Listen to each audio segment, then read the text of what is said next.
Bust it.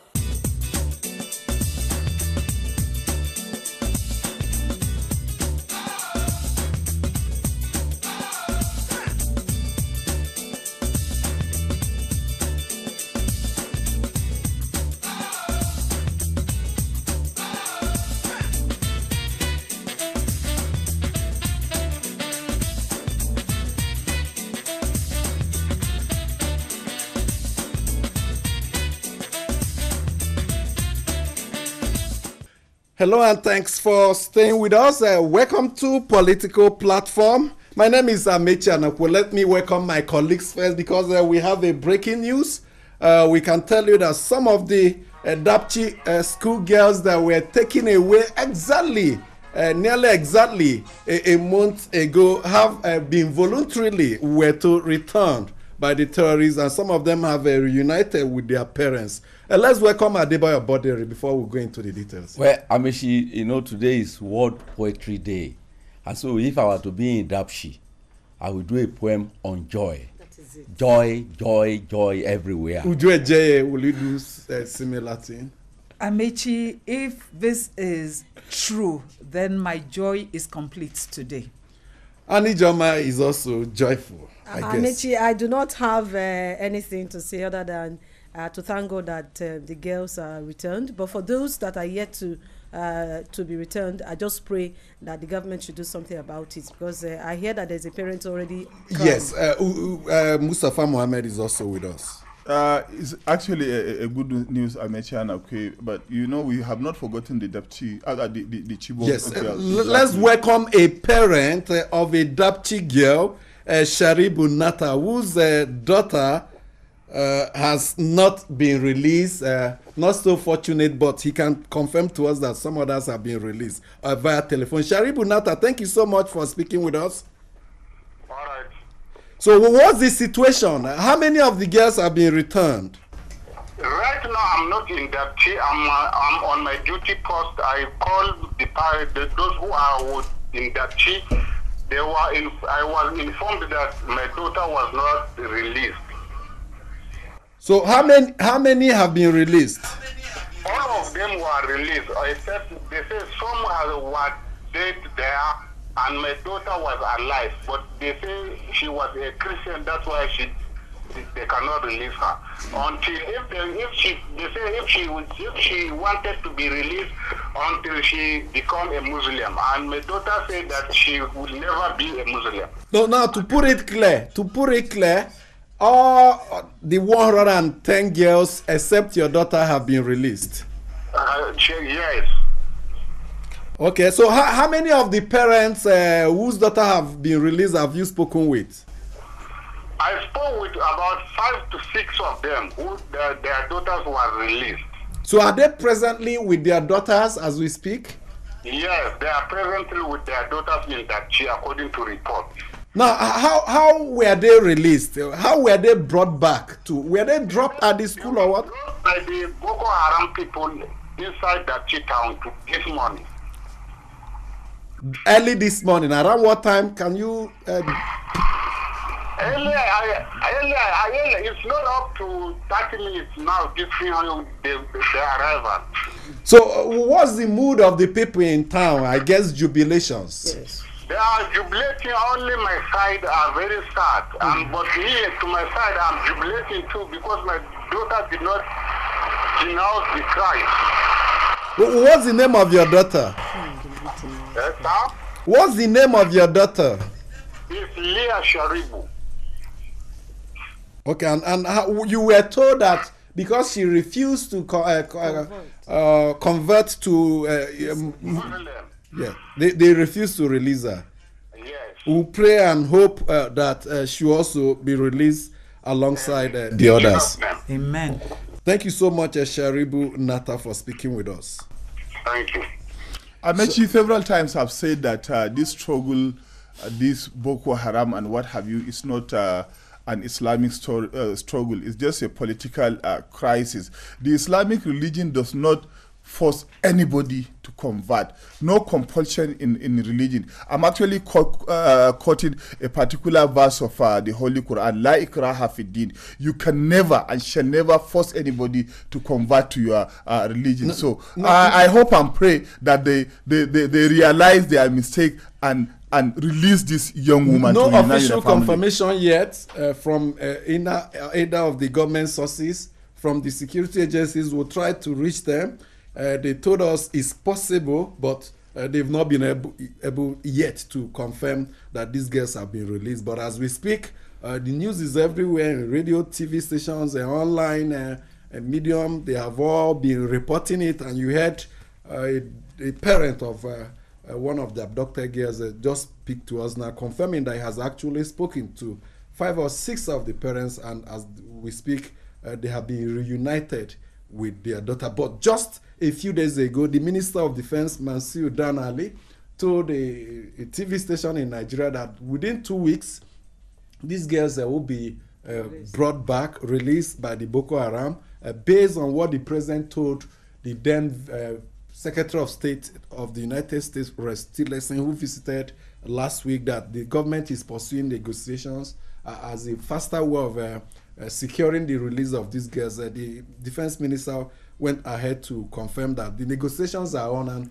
even gave a timeline within 2 weeks. That 2 weeks period appeared to be too far, as the Boko Haram, who were told, voluntarily returned the girls to their parents.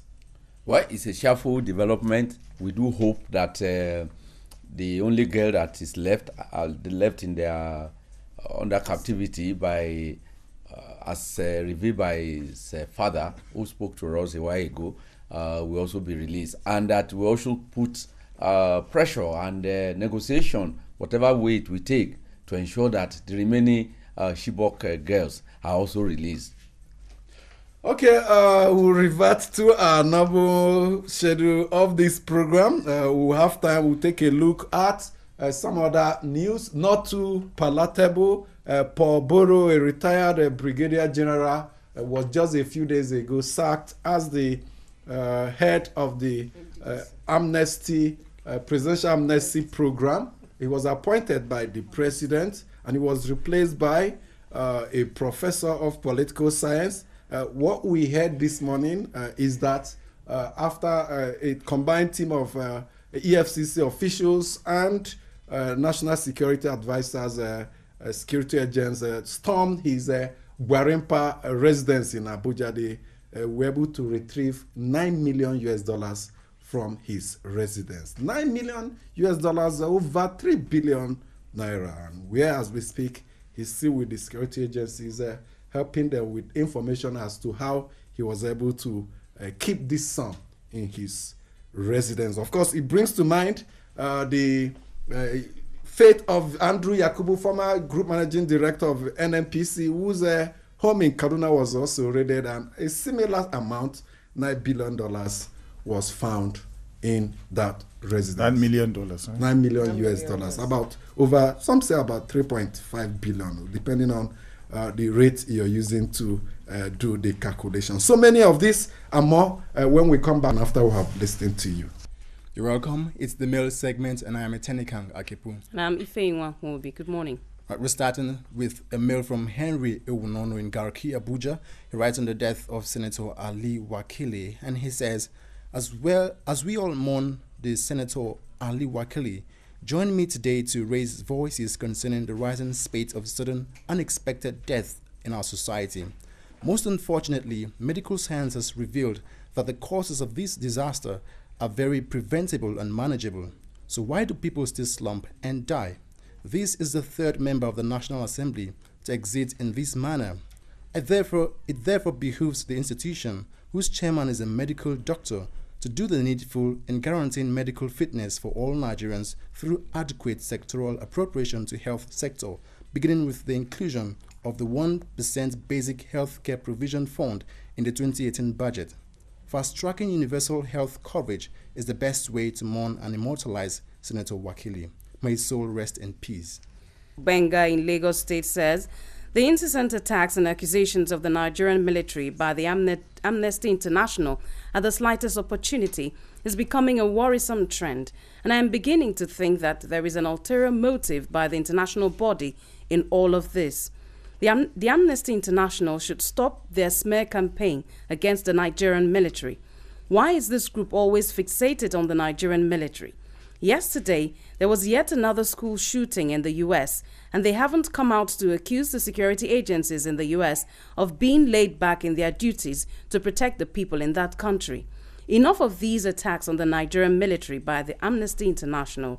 Nigeria will be great again. And on the report by Amnesty International, Adetayo Adejumi in Yenagoa, Bayelsa State, starts by saying, "Greetings to the erudite political platform crew. I heard with great dismay that Amnesty International categorically stated with timelines indicated that security forces ignored several distress calls before the abduction of the Dapchi school girls. As usual, we expect the army and police to deny these allegations, but an organization as reputable and credible cannot be dismissed with a wave of the hand. The federal government must very seriously investigate these allegations, which appears to be frequent, costing the nation unnecessary millions, loss of lives and property. Security operatives should know they are paid to take care of the citizenry. God help Nigeria." And that will do for the mail segment today. Keep your mails coming. Send them to politicalplatform@yahoo.com. Thank you for still remaining with us. Nigerians are getting ready for the 2019 general elections. The critical stakeholders are putting finishing touches to plans and preparations for that. Non-governmental organizations are also not left behind.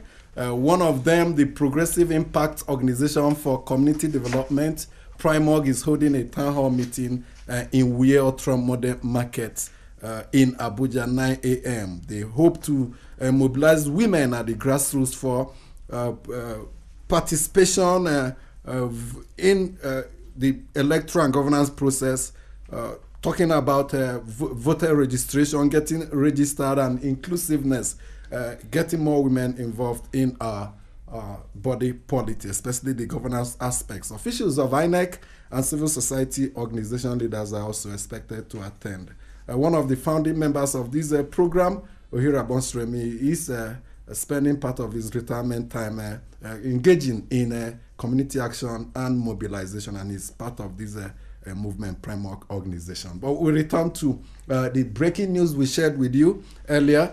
Not Chibok, Dapchi. Chibok has been on for Dapchi. Chibok has been up for over 4 years now. Some of the girls have returned, but some others are still in the captivity of the Boko Haram. But exactly 31 days ago, it was another incident that Nigeria witnessed in Dapchi, in Yobe State. One of the states where the insurgency is still on.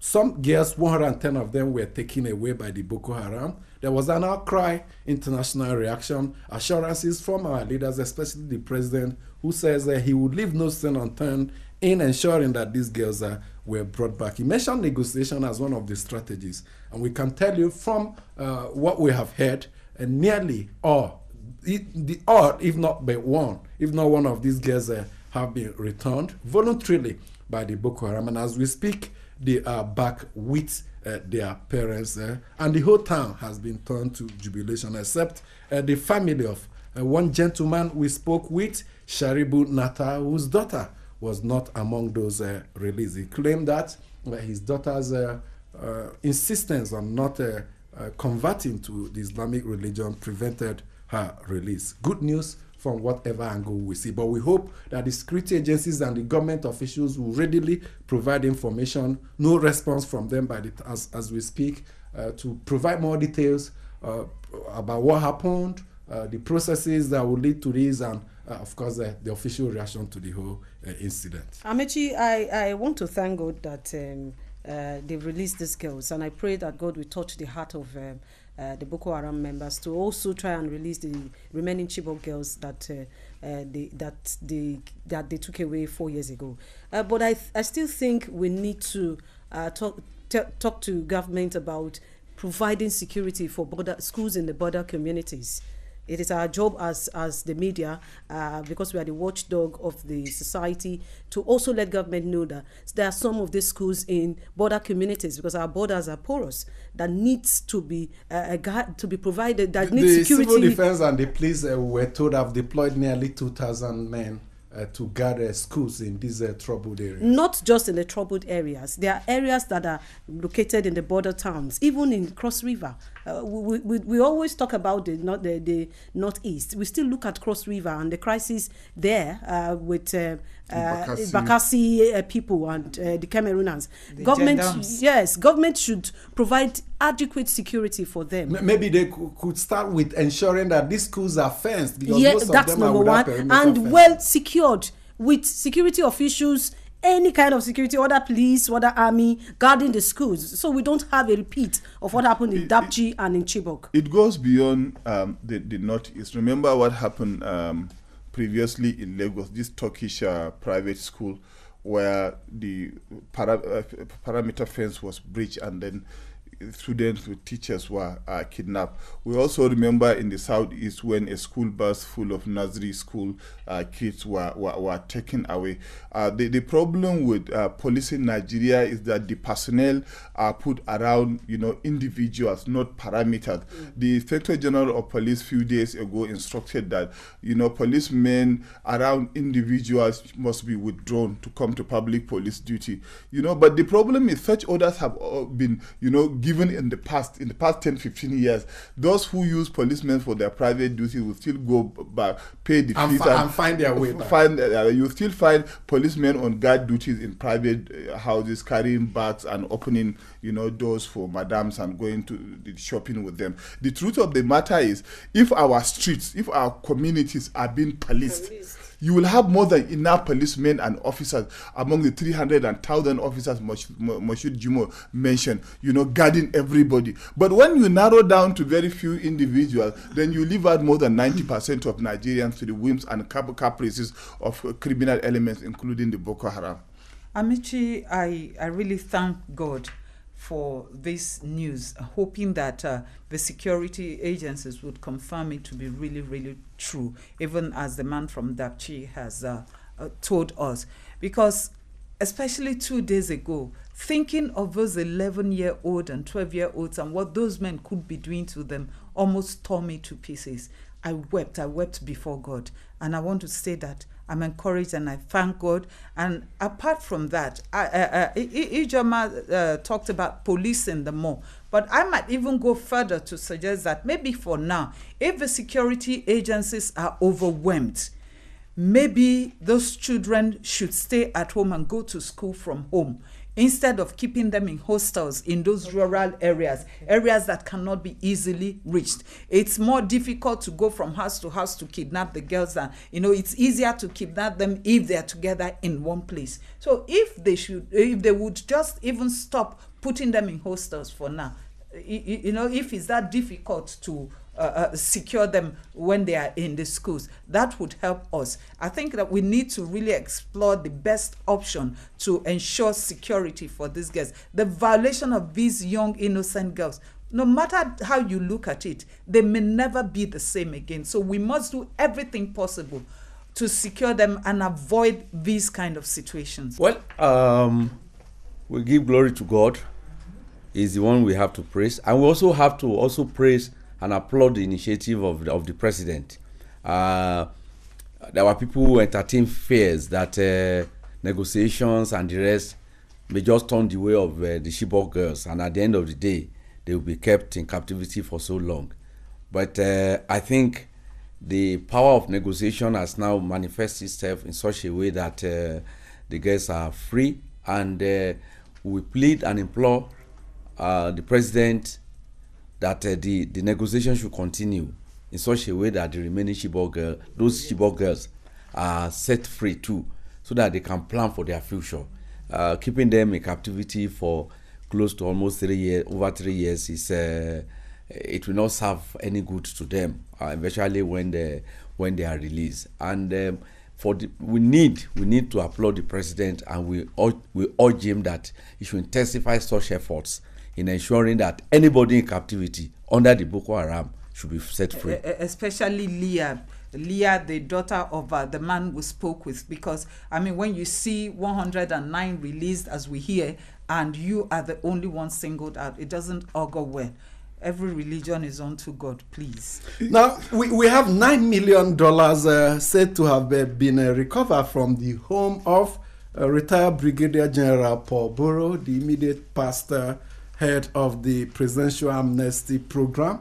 He was relieved of his responsibilities some days ago, and the president asked the NSA to quickly investigate allegations of financial impropriety leveled against the retired general right from the time he was appointed in 2015. Just as the NSA was carrying out his duties, a newspaper reported this morning that officials of the EFCC and the NSA swooped on his residence in Guarimpan. $9 million was recovered. He's helping with information on how that sum got to his residence. And the case of Andrew Yakubu, a former GMD of NNPC, a similar amount is not yet settled. As we speak, the matter is in court, and they are trying to indeed see whether the amount should not be forfeited to the federal government. Amechi, when you look at these incidences, the very unfortunate outing, when you look at where